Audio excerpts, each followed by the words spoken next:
Chapter start करेंगे maths का, that is chapter number 9 trigonometry. ठीक है, इस चैप्टर को स्टार्ट करने से पहले थोड़े से हम इसके बेसिक इंट्रोडक्शन आज डिस्कस करेंगे, जो कि आने वाले दोनों चैप्टर के लिए बहुत इंपॉर्टेंट होंगे, चाहे वो आपका पहला इंट्रोडक्शन पार्ट का ट्रिग्नोमेट्री हो या उसके बाद उस पर एप्लीकेशन बेस्ड जो क्वेश्चन आने वाले हैं, that is height and distance के चैप्टर्स हों। ठीक है, ये दोनों चैप्टर इसी बेस के ऊपर टिका हुआ है। अगर ये बेसिक लेक्चर आप अच्छे से देख रहे हैं, अच्छे से समझ रहे हैं और इसको अच्छे से सीख रहे हैं, तो ट्रिग्नोमेट्री का कोई भी क्वेश्चन आपके लेवल का आपसे बनेगा ही बनेगा, मान के चलिएगा। ठीक है, भले वो आपके सिलेबस का हो, भले आपके सिलेबस का ना हो, लेकिन आपसे बनेगा, ये गारंटी है।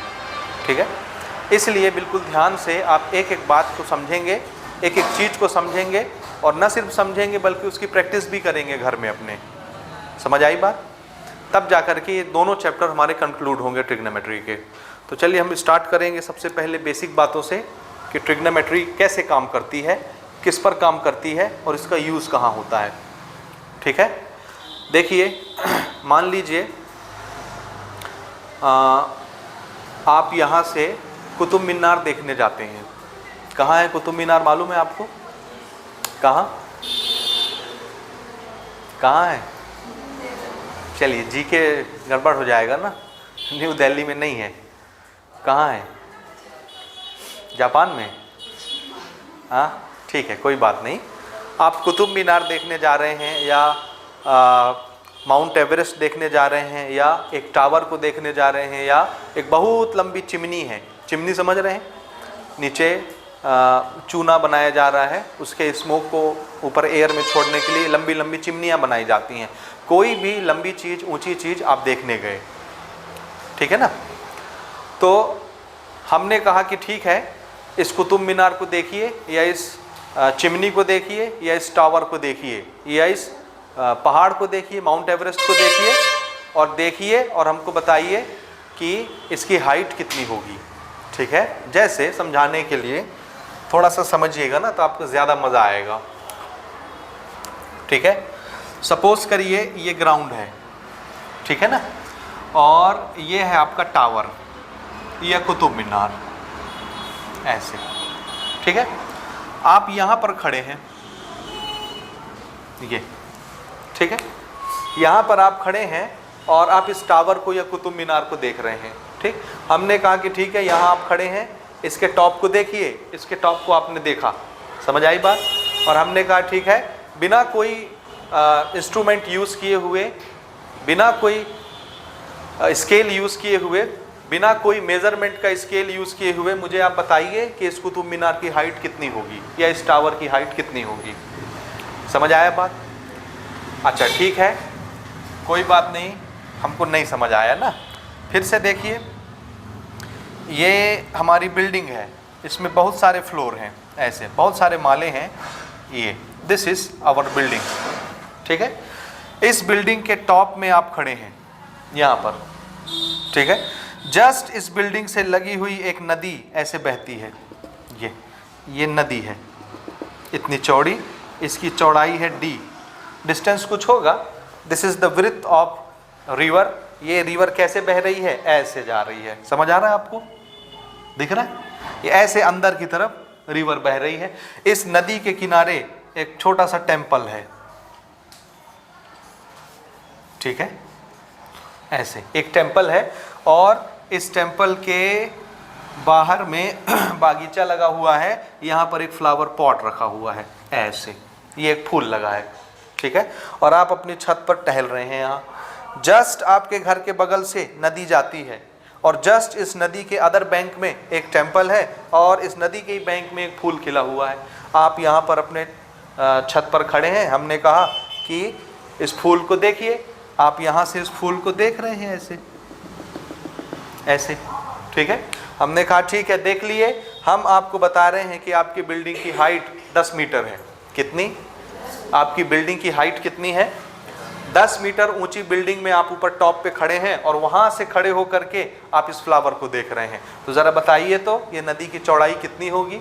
बिना मेज़रमेंट किए, बिना कोई स्केल यूज़ किए, ज़रा इस नदी की चौड़ाई तो हमको बताइए कितनी होगी। ठीक है, यही केस यहाँ पर था, आप नीचे खड़े हैं, मैंने कहा इस टावर की हाइट को देखिए, इसके टॉप को, आपने इसके टॉप को देखा, हमने कहा ठीक है बिना मेजरमेंट किए, बिना स्केल यूज किए इसके हाइट को नाप के बताइए कितना होगा, बिना मेजर किए। समझ आया? आया कि नहीं आया? अच्छा, यहाँ पर आप खड़े हैं, सपोज यहाँ पर आप खड़े हैं, आपने देखा एक एयर बलून यहाँ पर उड़ रहा था। ऐसे बलून होता है ना, ये टोकरी लगी होती है, ऐसे उड़ता है गुब्बारा, देखें आप, air balloon, hot air balloon. एक एयर बलून यहाँ पर है, आपने इसको स्पॉट किया, यहाँ पर दिखा, ठीक है, आप दौड़ के गए अपनी मम्मी को बुलाने के लिए कि चलिए हमने एक एयर स्पॉट यहाँ पर देखा है, air balloon, this is the position number 1 where you locate it. यहाँ पर आपने इसको लोकेट किया, अब आप दौड़ के गए अपनी मम्मी को बुलाने, मम्मी भी आई आपके साथ, आपकी मम्मी भी आपके साथ खड़ी हो गई, ठीक है। अब आपने बोला कि मैंने यहाँ पर देखा था, जैसे ही आप बुलाने गए और आपके आते तक में ये बलून ऐसे जा रहा था, थोड़ी देर में ये बलून यहाँ पर पहुँच गया, ऐसे। समझ आया? क्योंकि ऐसे चल रहा है, एयर बलून है, आगे बढ़ता है एयर में, तो ये पहले यहाँ पर आपने स्पॉट किया, थोड़ी देर के बाद ये बलून यहाँ पर पहुँच गया। क्या आप बता सकते हैं कि इस बलून की हाइट ग्राउंड से कितनी होगी बिना मेजरमेंट किए हुए? ठीक है, आपको कोई इंस्ट्रूमेंट नहीं दिया जाएगा कि आप यहाँ से चढ़ के यहाँ तक नापेंगे और स्केल लेके जाएंगे और नापेंगे कि इसकी हाइट कितनी है ग्राउंड से।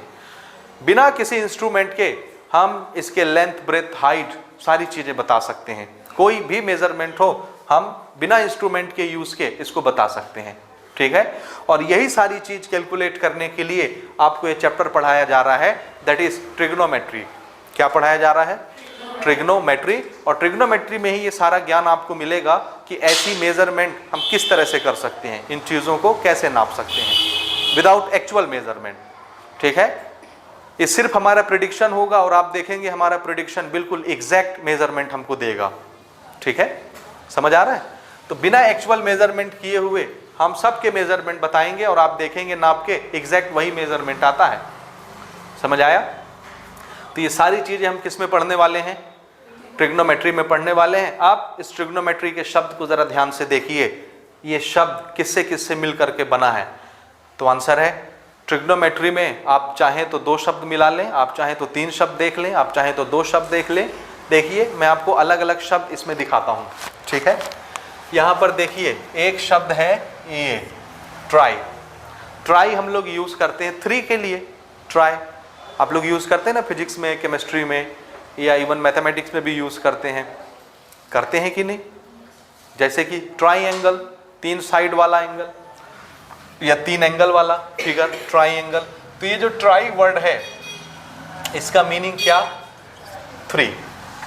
समझ आया? अच्छा, दूसरा वर्ड मैं आपका कंसंट्रेशन यहाँ लेना चाहूँगा, gone. Gone is a Greek word. Greek में इसका मीनिंग होता है साइड्स। क्या मीनिंग होता है? साइड्स। ये ग्रीक वर्ड है। गॉन मीन्स होता है sides, gon. And the other word is metry. What is the meaning of metry? Answer measurement.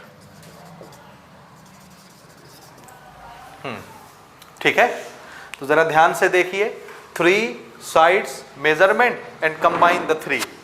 This becomes trigonometry. समझ आया? ट्रिग्नोमेट्री का मीनिंग क्या होगा? मेजरमेंट ऑफ 3 sides या study of measurement of 3 sides। अब 3 side वाला फिगर क्या कहलाता है? ट्राइंगल कहलाता है। तो हम किस चीज का मेजरमेंट करेंगे? ट्राइंगल का मेजरमेंट करेंगे। भले ट्राइंगल हमको नजर आए या ना आए, हम अपने दिमाग में इमेजिनेशन करेंगे और दिमाग में एक ट्राइंगल बनाएंगे और उस ट्राइंगल के साइड का मेजरमेंट करेंगे। समझ आया? So this is the meaning of trigonometry. Trigonometry का नॉलेज थोड़ा सा मैं जस्ट फ्यू वर्ड्स हिस्ट्री के बारे में इसका बताता हूँ कि ट्रिग्नोमेट्री कहाँ से आया, किसने इसका इजाद किया, किसने इसको इन्वेंट किया। तो आपने एक शहर का नाम शायद है सुना हो, बेबीलोन। नाम सुना है बेबीलोन? अच्छा, सिकंदर नाम सुना है आपने? सिकंदर कौन था? सिकंदर, वो आपके गांव वाला सिकंदर नहीं, नाम सुना है? अलेक्जेंडर द ग्रेट, उनका नाम सिकंदर था और वो बेबीलोन के रहने वाले थे, ठीक है। उनकी वजह से ये शहर बड़ा मशहूर हुआ, बड़ा फेमस हुआ, बेबीलोन, ठीक है। ये माना जाता है मैथमेटिक्स के हिस्ट्री में कि ट्रिग्नोमेट्री का जो नॉलेज है वो बेसिकली कहाँ से आया, बेबीलोन से आया। वहाँ के लोगों ने इसको इन्वेंट किया था ट्रिग्नोमेट्री को, ठीक है ना, याद रहेगा। तो हम हिस्ट्री पर ज़्यादा नहीं जाएंगे, हमको डिस्कस करने के लिए हमारे पास बहुत सारी बातें हैं और टाइम बहुत थोड़ा सा है, तो हम चाहते हैं कि हम ज़्यादा से ज़्यादा चीज़ें आज डिस्कस कर लें। तो हिस्ट्री वाला पार्ट तो आप सर्च करके भी पढ़ सकते हैं नेट वगैरह में, ठीक है ना, विकीपीडिया सर्च करिए और देखिए ट्रिग्नोमेट्री का इतिहास कहाँ से शुरू हुआ, कहाँ कहाँ गया। न सिर्फ बेबीलोन बल्कि इजिप्ट में भी आप देखेंगे ट्रिग्नोमेट्री बहुत यूज़ होती थी पहले, अरब में भी ट्रिग्नोमेट्री बहुत यूज़ होती थी। बेसिकली एक सेंटर में बेबीलोन को मानता हूँ, ठीक है, ये मेरा ओपिनियन है, ठीक बात। तो चलिए हम लोग ट्रिग्नोमेट्री स्टार्ट करेंगे। और ट्रिग्नोमेट्री में हमको क्या मेज़र करना है, तो आंसर है साइड्स मेज़र करना है, बिना एक्चुअल मेज़रमेंट के। हकीकत में नापना नहीं है लेकिन नापना है, समझ आया।